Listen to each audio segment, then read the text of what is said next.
Okay, so the Vancouver Canucks have made my 3-day weekend break very interesting because they've decided to trade JT Miller to the New York Rangers.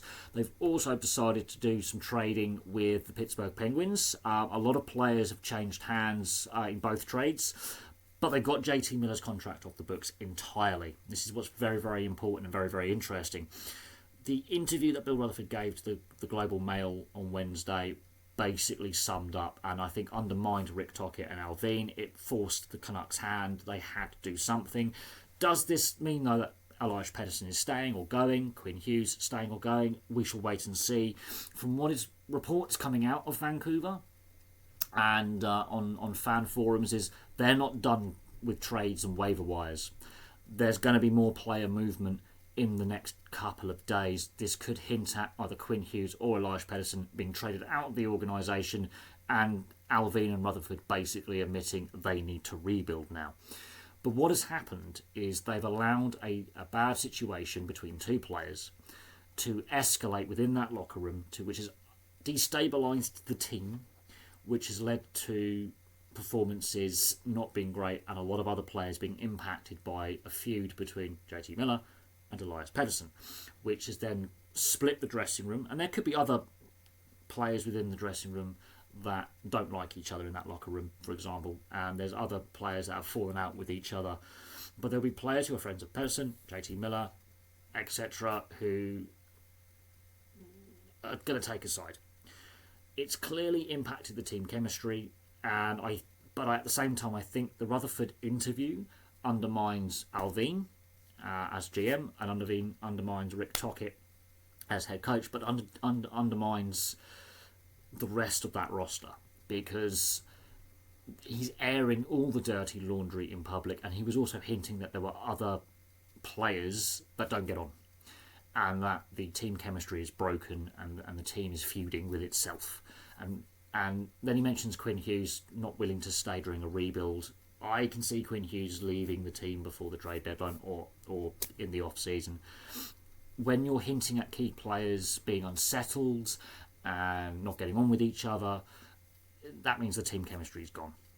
Which you can, as I said in yesterday's video, you can have rivalries within a locker room or within a dressing room between players who don't like each other, feuds, but they can perform on match day. They can get results, they can win you trophies. And I mentioned the Manchester United example in English football where Andy Cole and Teddy Sheringham, it was rumoured for years, they made it public in both their biographies, basically, and autobiographies. They basically stated we don't like each other well after they retired, but it was a known fact within the footballing community and with fans and players that these two players didn't like each other. Even with national duty with England, they did not talk, they never got on, they weren't friends,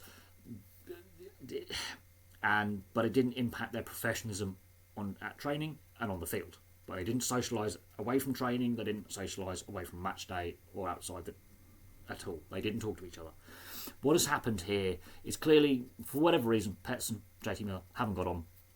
The relationship's broken down. An instance happened somewhere. Something has happened to trigger this dislike of each other, but it has impacted the rest of the team. Now, what does that mean for Elias Pettersson? What does that mean for Quinn Hughes? Will they both potentially be traded? Because they haven't retained any salary on JT Miller's contract, which is a win for the Canucks. They've got one piece out of the way that was clearly causing an issue. Now, Pettersson was a first-round draft pick by the Canucks organisation. So was Quinn Hughes. These are important players that they've drafted well, which is a rare win for the Canucks when it comes to first-round draft picks. They don't tend to do well in the first round, apart from the Sedin twins. They have drafted badly in the first round over the years. They've got two very good players in the first round of the draft. They've really contributed massively to the team and where the team are at overall. They've got good point totals. Their careers have been pretty solid so far. They're good NHL players. They're superstar players, in my opinion. Quinn Hughes is one of the best defensemen we have seen for a very, very long time. A Norris candidate. Let's be honest. Pettersson had a brilliant 100-point season last year.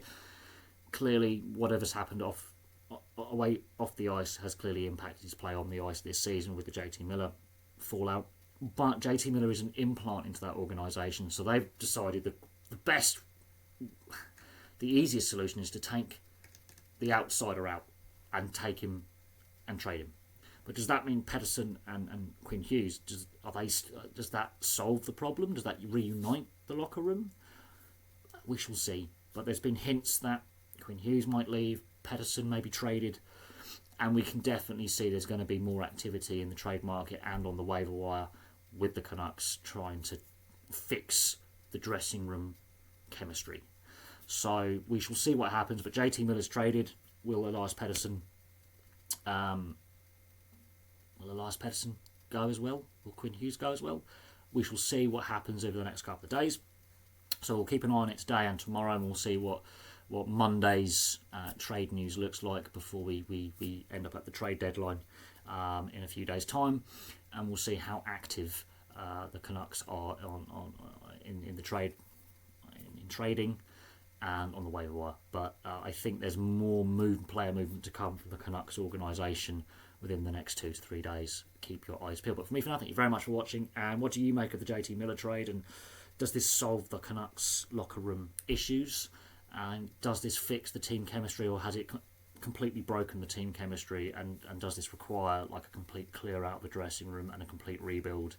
And does this mean Alvin's job and Tockett's job, for example, as coach and GM, does that mean they're also potentially being moved on to fix problems?